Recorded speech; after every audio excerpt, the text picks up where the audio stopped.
नमस्कार, मी कीर्ती गायकवाड. स्वागत आहे आपलं आय न्यूज 28 मध्ये. चला तर मग जाणून घेऊयात महाराष्ट्रातल्या ताज्या घडामोडी. सुट्टीला पूर्णविराम देऊ स्वप्नील डोंगरे पुन्हा निघाला देशसेवेला. पडघा शहरातून स्वप्नीलला सलाम व शुभेच्छा. भिवंडी तालुक्यातील पडघे गावातील स्वप्नील डोंगरे हा तरुण गेल्या 2 वर्षांपूर्वी भारतीय सैन्य दलात दाखल झाला. 8 दिवसापूर्वीच स्वप्नील डोंगरे हा रजेवर आला असता भारत पाकिस्तान सीमेवर युद्ध सुरू झाले. त्याचाच परिणाम अत्यावश्यक कॉल आल्याकारणाने स्वप्नील डोंगरे पुन्हा देश सेवेसाठी निघालो. स्वप्नील डोंगरे हा गेल्या 2 दिवसापासून आजारी असून सुद्धा त्यांनी आपली बॅग भरून देशसेवेला जाण्याचे व कर्तव्य बजावण्याचे ठरवले आहे.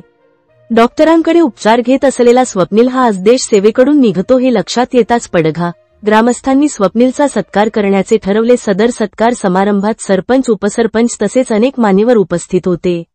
स्वप्नील सीमेवर जाऊन देशासाठी लढून विजय मिळवून यावा अशी भावना प्रत्येकाने व्यक्त केली.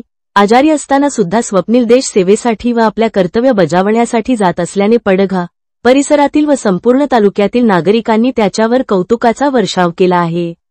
इंडिया न्यूज 28 साठी भिवंडीहून मुख्य प्रतिनिधी शिवाजी राऊतची रिपोर्ट. आता सुट्टीवरती आलो 8 दिवस झाले, तर आता अशी परिस्थिती ओळखली तर मला बोलवलं गेले की या लवकर तुम्ही, म्हणून आता उद्या निघणार आहे.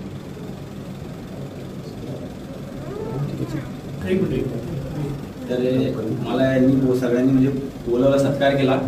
शैलेश भाई म्हणजे फोन केला पप्पांना की या मुलांना घेऊन या. तर मग मी आलो, त्यांनी सत्कार केला, यांच्याबद्दल मी आभारी आहे. तर पुढील वाटचाल त्यांनी पण शुभेच्छा दिलेल्या आहेत. आता तिथे जाऊन बघू, आता चांगलं कर्तव्य करण्याची चालू आहे. धन्यवाद. पडघा गावातील सुपुत्र कुमार स्वप्नील शशीराव डोंगरे 2 वर्षापूर्वी भारत सैन्यामध्ये रुजू झाला. त्याच्यानंतर तो आज रजेवर आल्यानंतर बोलवणं आला, तर आज आपल्या भारत देशासाठी तो उद्यापासून डबल कामावर रुजू होतोय. आता आपल्या गावातील एक सुपुत्र डबल सीमेवर जातोय, तर त्याच्यासाठी त्या सत्कार, अभिनंदन व त्याला शुभेच्छा दिल्या पाहिजेत पुढील सगळ्या कार्यासाठी. त्यासाठी पूर्ण गावातले लोक, पडघा सरपंच, उपसरपंच, सदस्य, पडघ्याचे सर्व नागरिक आज इथे जमले आणि आमच्या सर्वांच्या वतीने आज त्याच्या पुढील वाटचालीसाठी खूप खूप शुभेच्छा दिल्या. धन्यवाद. डॉक्टर साहेब, आज सकाळी स्वप्नील माझ्या दवाखान्यात आला आणि म्हणाला की काका मी उद्या जात आहे, पण माझी तब्येत बिघडलेली आहे. तर मी पहिला त्याला प्रथम ओळखलं नव्हतं, कारण हे दोघे म्हणजे लहानपणापासून माझ्याकडे ट्रीटमेंट घेत होते. परंतु मला आज कळलं की स्वप्नील 2 वर्षापूर्वी म्हणजे आपल्या इंडियन आर्मीत सिलेक्ट झाला होता आणि सुट्टीवर आला होता. परंतु भारत पाकिस्तानच्या युद्धामुळं त्याला तातडीने बोलवण्यात आलेलं आहे ड्युटीवर. ऍक्च्युली असं असतंय की युद्ध सोपं नसतं, युद्ध बलिदान मागतं. परंतु आज एक आनंदाची गोष्ट अशी समजली की सीज फायर झालं भारत पाकिस्तान मध्ये. सीज फायर म्हणजे युद्धविराम, ही एक आनंदाची गोष्ट आहे.